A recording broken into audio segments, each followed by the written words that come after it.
आज हिंदुत्व म्हणून आपण जो जगतोय त्या संघामुळे जगतोय. बघतोय गोव्यात आपण काय झालंय ते. अर्ध काँग्रेस भारतीय जनता पार्टीत आहे ना. ही एक कीड लागलेली आहे आपल्या समाजाला. Vote bank. भारतीय जनता पार्टीवाले काय काय स्वच्छ आहेत असे नाही आहेत तांदळासारखे. तेही त्याच्यातलेच आहेत. प्रत्येक जण कुठल्याही पार्टीचा असू द्या त्या. जर बलात्कार करायला जर कोणी आलं तर महिलांनी आपल्या खिशामध्ये आपल्याजवळ ती मरणाची गोळी ठेवावी.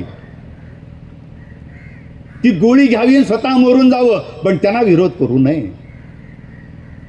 हे माझ्या मनचं वाक्य नाही आहे. ते प्रके आत्रेंनी लिहिलेलं आहे. हे असा आमच्या हिंदूंचा छळ झाला आमच्या देशामध्ये. आणि ह्याला वृत्ती असली वृत्ती कारणीभूत आहे.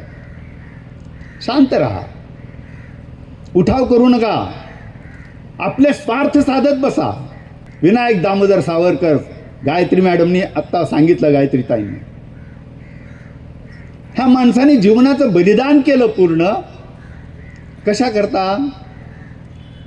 हिंदू आमचा सुधरेल, ह्या जातीभेदातून बाहेर येईल. पण नाही.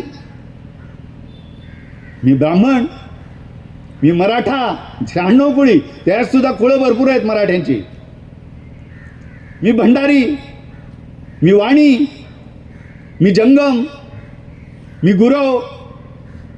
अरे किती जाती त्या. म्हणून एक इतिहासकार काय म्हणतो पहा.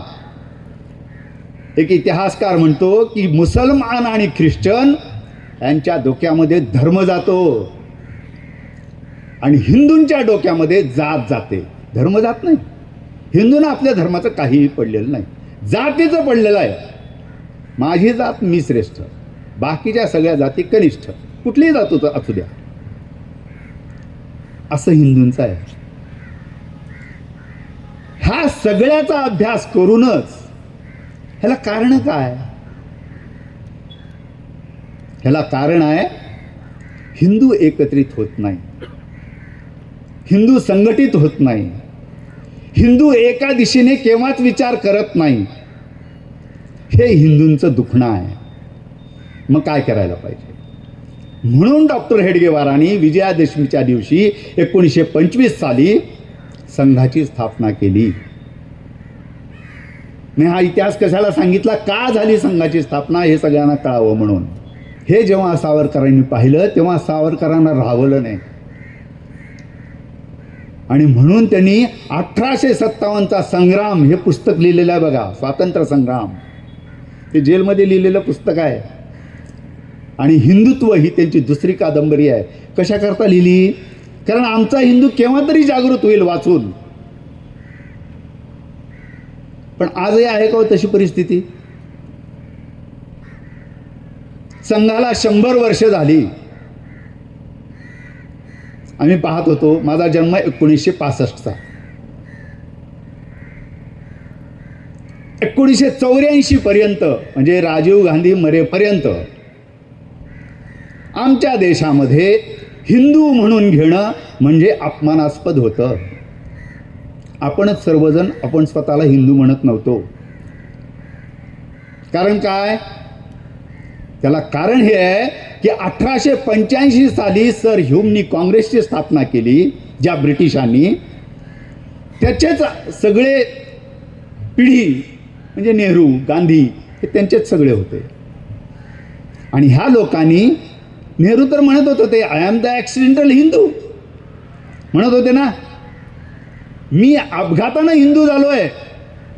असा जेव्हा राज्यकर्ता आपल्याला मिळतो वरती आणि 17 वर्ष आपल्या डोक्यावर राज्य करतो, तेव्हा काय होईल व हिंदीची विचारसरणी? वाटेल कुणाला हिंदू म्हणून घ्यावं म्हणून. तेच परत इंदिरा गांधी, राजीव गांधी, काहीही सुटका नाही त्याच्यातून. 1984 पर्यंत आपण स्वतःला म्हणत नव्हतो हिंदू म्हणून. आम्ही सेक्युलर. हिंदू ही सगळ्यात निकृष्ट धर्म आहे, अशी आमची विचारसरणी झाली होती सगळी. तो नशिबानं तो बाळासाहेब ठाकरे जन्माला तिथे मुंबईमध्ये. आणि तिने ती सावरकरांची घोषणा उचलली, गर्व से कहो हम हिंदू है. सावरकरांची गोष्ट नाही ती. आणि त्यांनी मुंबईत ते करून दाखवलं. कुणालाही सोडलं नाही त्यांनी तिथे. पण बघा त्यांची पिढी काय करते पुढे. ते आता काय करतायत आता. ही असली वृत्ती आहे हिंदूंची. का टिकवून ठेवू शकत नाही आपण ते आपण. कारण काय, आपल्याला हे कोणी शिकवत नाही. आणि हेच डॉक्टरांना पाहायचं होतं, करायचं होतं. डॉक्टरांनी 100 वर्ष हे शाखेवरून शिकवलं. शाखेवर तुम्ही बघत असाल, आमच्या शाखेवर 5 संख्या, 10 संख्या, 15 संख्या, ह्याच्या पलीकडे कुणीच येत नाही त्याचं स्वयंसेवक. एवढीच संख्या असते. पण हा विचार आम्ही सातत्यानं जगत असतो. हा विचार सोडत केव्हा नाही आम्ही. रात्री दिवस आम्हाला हिंदू हिंदू हिंदू हिंदू हिंदू संघटित झाला पाहिजे. आणि हे हिंदू राष्ट्र आहे हे सगळ्यांनी म्हटलं पाहिजे. आहे, होईल वगैरे नाही, हे होतं आणि आहे, हे हिंदू राष्ट्रच आहे, ही म्हणणारी पिढी जन्माला आली पाहिजे. ह्याच्यासाठी 100 वर्ष तपश्चर्या करावी लागली. आत्ता कुठे आपला माणूस, भारतातला माणूस गर्वानं म्हणतोय की आम्ही हिंदू आहोत. म्हणतोय ना. हां, आत्ता म्हणायला शिकलाय, नाहीतर म्हणत नव्हतो आपण. हे आमचं दुर्दैव आहे. छत्रपती शिवाजी महाराजचे ढोल ताशाने मिरवणूक काढतात. हे केव्हापासून सुरू झालं मला सांगा.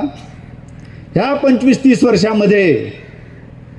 नाहीतर कोण विचारत होतं त्या छत्रपतींना. कारण काँग्रेसवाल्यांनी त्यांचा इतिहासच गाळून टाकलेला सगळं. पुस्तकामध्ये 4 लाईन छत्रपतींच्या. ज्या माणसाने दिग्विजय केले, अश्वमेघ यज्ञ फिरवला पूर्ण भारत देशात, तंजावर ते अफगाणिस्तानपर्यंत अटके पार झेंडे लावले, त्यांचा इतिहास शिकवायचा नाही. ही काँग्रेसी संस्कृती आहे. कारण काँग्रेसचा जन्म हा ब्रिटिशांनी केलेला आहे, आमच्या देशात झालेला नाही आहे जन्म. जन्म जरी इथला असला तरी सुद्धा ब्रिटिशांनी केलेला जन्म आहे. त्याच्यामुळे त्यांचंच सगळं चालत आलेलं आहे आत्तापर्यंत. कसं तरी ते 2001 साली अटलजी आले सत्तेवर आणि त्यांनी लिहिलं की हिंदू तन मन हिंदू जीवन, हिंदू रग रग मेरा परिचय. हे अटलजींना लिहावं लागलं. नाही तर काही नाही हो, काही नाही. अक्षरशः आमचा असा समाज जो आहे ना, हिंदू समाज असा झोपलेला आहे, निद्रिस्त आहे, उठतच नाही. हे करायला 100 वर्ष लागली पण आम्हाला, म्हणजे डॉक्टरांना, संघाला. आज हिंदुत्व म्हणून आपण जो जगतोय त्या संघामुळे जगतोय. का राहिलं नाही उद्धव ठाकरेंचं हिंदुत्व आता. बाळासाहेब ठाकरे म्हणत होते ना, गर्व से कहो आम्ही हिंदू आहे. मग तो उद्धव ठाकरेला म्हणायला नको. त्यांनी घातली शेपूट. कारण काय, वोट बँक ही एक कीड लागलेली आहे आपल्या समाजाला. Vote bank. प्रत्येक जण कुठल्याही पार्टीचा असू द्या, त्या भारतीय जनता पार्टीवाले काय काय स्वच्छ आहेत असे नाही आहेत, तांदळासारखे. तेही त्याच्यातलेच आहेत. बघतोय गोव्यात आपण काय झालंय ते. अर्ध काँग्रेस भारतीय जनता पार्टीत आहे ना. हा, 75% असेल बहुतेक. अशी आमची परिस्थिती आहे. कशाला एवढा मतांचा मोह करायचा. परवा ती कोण स्वातंत्र्य सैनिक लिबिया लोगो ना. अहो, तुम्ही गोव्याच्या स्वातंत्र्यासाठी काम केलं आणि तुम्ही म्हणता पोर्तुगीज बरे होते. गोवा मुक्तीसाठी काम केलं तुम्ही. अशा वेळेला वाटतं की तो योगी बरा. वाटतं की नाही. तो कापूनच काढतो, डायरेक्ट एन्काउंटर. सोडायचं नाही. काय तुम्ही कराल त्याची लगेच शिक्षा बघा. तू पुढच्या चौक्यात शिक्षा, इथं ह्या चौकात केली, पुढच्या चौकात शिक्षा. असलं पाहिजे. कारण ते वोट बँकची चिंता करत नाही. तो आमची चालू आहे, हा समाज पाहिजे, तो धर्म पाहिजे. त्यांना मी दुखवलं तर काय होईल, काय होणार आहे, सत्ता जाईल. पण नाही, ते नाही करायचं. आम्हाला सत्तेची खुर्ची प्यारी आहे, अशी परिस्थिती झाली आहे. हे हिंदू असं करतात. केव्हाही हिंदूंना वाटत नाही, लाजही वाटत नाही की काय हे असं होते आपल्या देशाचं.